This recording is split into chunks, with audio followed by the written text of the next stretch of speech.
In this talk, I want to explore the Buddhist concept of emptiness. I will very briefly look at the different Buddhist conceptions of emptiness. Then I will outline the two things that emptiness is not, or the main misunderstandings surrounding emptiness. And finally, I will provide an overview of the three aspects of emptiness. There is confusion in Buddhist circles around the concept of emptiness, because different lineages have different conceptions of the term.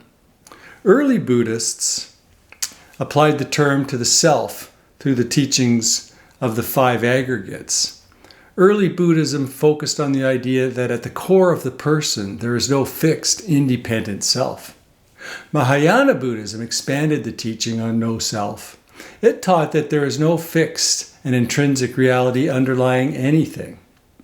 Various Tibetan traditions, such as Dogen and other Buddha nature teachings, talk about the emptiness of emptiness. They warned against fetishizing emptiness, thinking that it is a thing in itself. It is an emptying out of the fixation on anything, but presence itself, which is our underlying true nature. Emptiness is misunderstood in two ways: that it is a meditative state and that it means nothing or voidness. People often think that emptiness means that it's a meditative state where everything goes blank or a void is felt.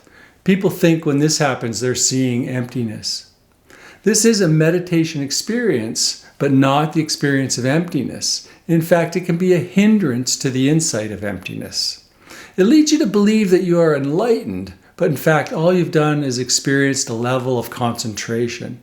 It is impermanent and does not lead to the permanent happiness and peace that enlightenment does.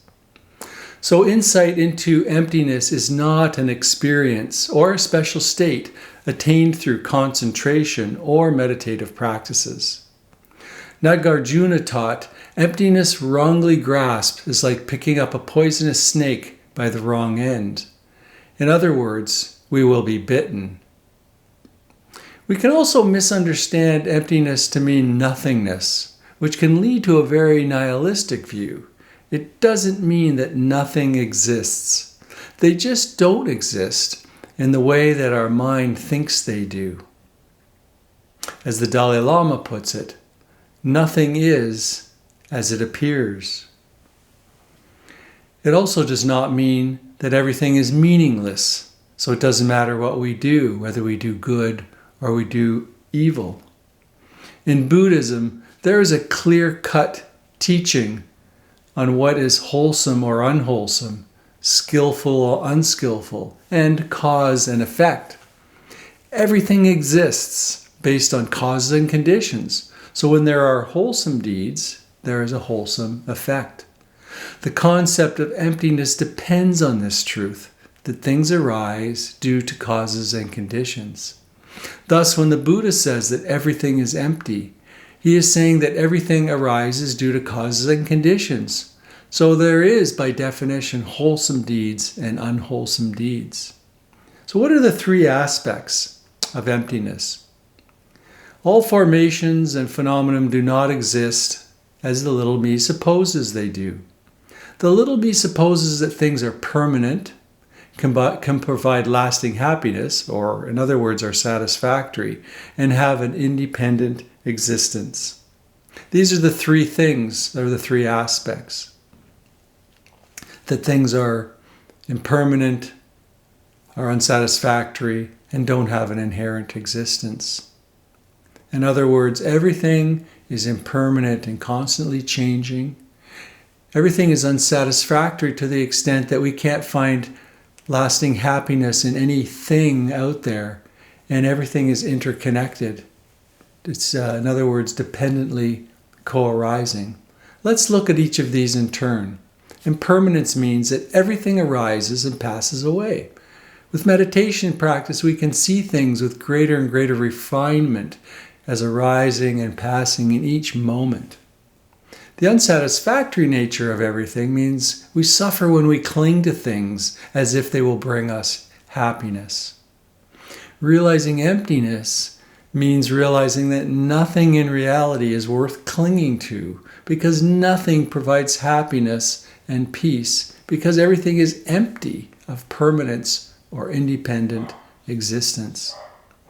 Ultimately, we suffer because we grasp after things, thinking they are fixed and substantial or real and capable of being possessed by us and bringing happiness.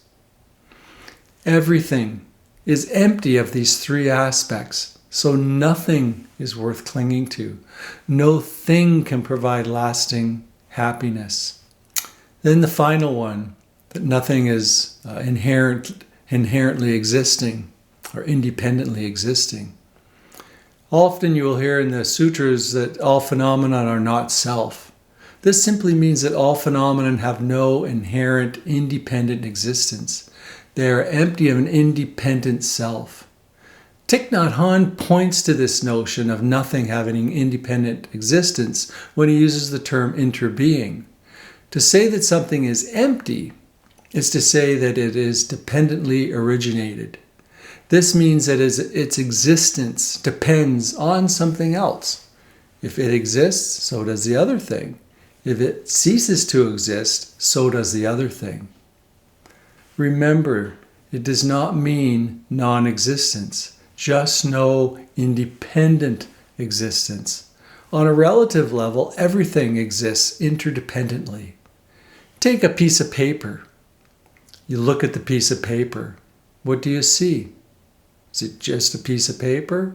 Or do you see how its dependence on clouds and water, sunlight, air, wind, seeds, none of which exists as their own things either?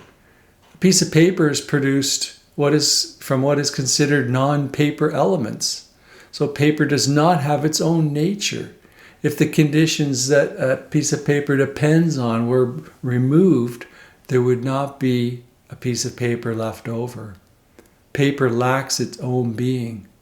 A cloud or sunlight are not considered to be a piece of paper. So what is a piece of paper really?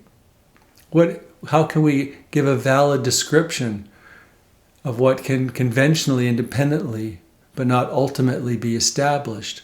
Because a piece of paper is empty. We're not refuting the appearance of what is seen, heard, smelled, and so forth. The issue is that we cling to them as if they are ultimately real. The appearance of things does not cause suffering. What creates suffering is clinging to them as being real, that they are permanent, the source of happiness, and independent from the rest of life. Realizing emptiness means realizing that nothing in reality is worth clinging to. Nothing can provide happiness and peace because everything is empty of a permanent or independent essence. Everything is empty of these three aspects, so nothing is worth clinging to. No thing can provide lasting happiness.